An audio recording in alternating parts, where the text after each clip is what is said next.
दोस्तों नमस्कार, स्वागत है आपका द रेड पॉलिटिक्स में। दोस्तों, जैसे ही बंगाल में अभिषेक बनर्जी का चमड़ा उतरता है, वैसे ही राहुल गांधी का एक पोस्ट आता है। और वो पोस्ट मैं आपको बता दूं, वो पोस्ट सिर्फ और सिर्फ इंडिया गठबंधन को मजबूत करने की एक नींव का पत्थर साबित होगा। बड़े दिनों से इंडिया जो गठबंधन था, जो ग्रुप था सभी नेताओं का, विपक्ष के नेताओं का, वो बहुत कमजोर चल रहा था। लेकिन जैसे ही इंडिया गठबंधन के कुछ चेहरे अपने राज्य में चुनाव हारते चले जाएंगे, ऐसे ऐसे ही इंडिया गठबंधन मजबूत होता चला जाएगा। अब मैं बताता हूं वो मजबूत कैसे होगा। जैसे ही आपने देखा होगा अभिषेक बनर्जी पर हमला हुआ, सबसे पहले मैदान में आके राहुल गांधी, जो विपक्ष के एक बड़े नेता है, उन्होंने कहा सांसद अभिषेक बनर्जी पर सोनापुर में हुआ हमला बेहद निंदनीय है।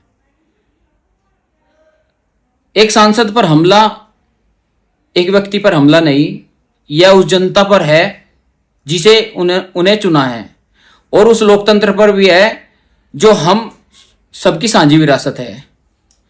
यह बीजेपी की बदले की राजनीति का घिनौना रूप है। राजनीतिक मतभेद कभी हिंसा का कारण नहीं बन सकते। केंद्र और पश्चिम बंगाल सरकार दोनों दोषियों पर तत्काल कार्रवाई करे और यह सुनिश्चित करे कि कोई भी जनप्रतिनिधि किसी भी दल का हो अपनी सुरक्षा को लेकर चिंतित न रहे। अभिषेक जी, मेरी संवेदनाएं आपके और आपके परिवार के साथ है और आप जल्द स्वस्थ हो। अब ये पोस्ट सबसे पहले राहुल गांधी ने डाली।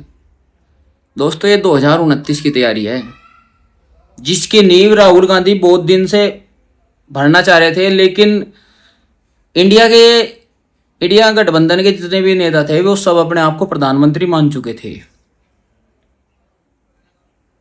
अब इसकी शुरुआत हो चुकी है 2026 में।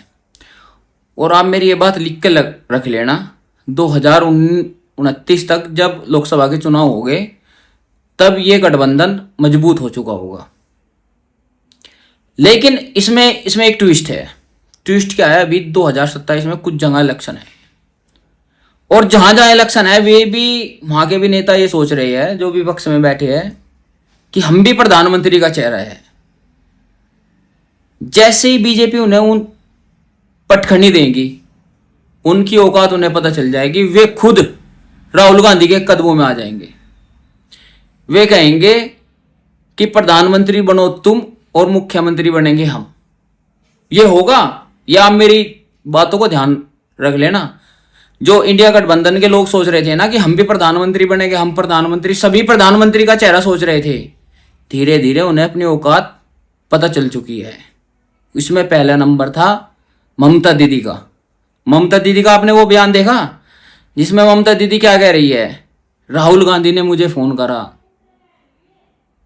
राहुल गांधी जी ने दीदू को फोन करा, ममता बनर्जी को, और ये कहा अगर पश्चिम बंगाल में अभिषेक बनर्जी का इलाज नहीं हो रहा तो मुझे बताओ, मैं हैदराबाद में करा दूंगा। ये पावर दिखा दी ममता बनर्जी को राहुल गांधी ने, कि मैं तो चाहे 100 चुनाव हार जाऊं, चाहे 1000 चुनाव हार जाऊं, मुझे कुछ नहीं फर्क पड़ता। लेकिन अगर एक चुनाव तुम हार गए ना, तुम अपने ही राज्यों में पिटते फिरोगे। खैर, ये बात अभी सभी दलों को समझ में आ जाएगी धीरे धीरे, और फिर इनकी लास्ट में मीटिंग ये होगी, राहुल गांधी तुम प्रधानमंत्री का चेहरा और हम मुख्यमंत्री का चेहरा। दोस्तों, अगर आपको ये मेरी वीडियो पसंद आई हो, इसे लाइक करें, शेयर करें, सब्सक्राइब करें। जय हिंद, जय भारत।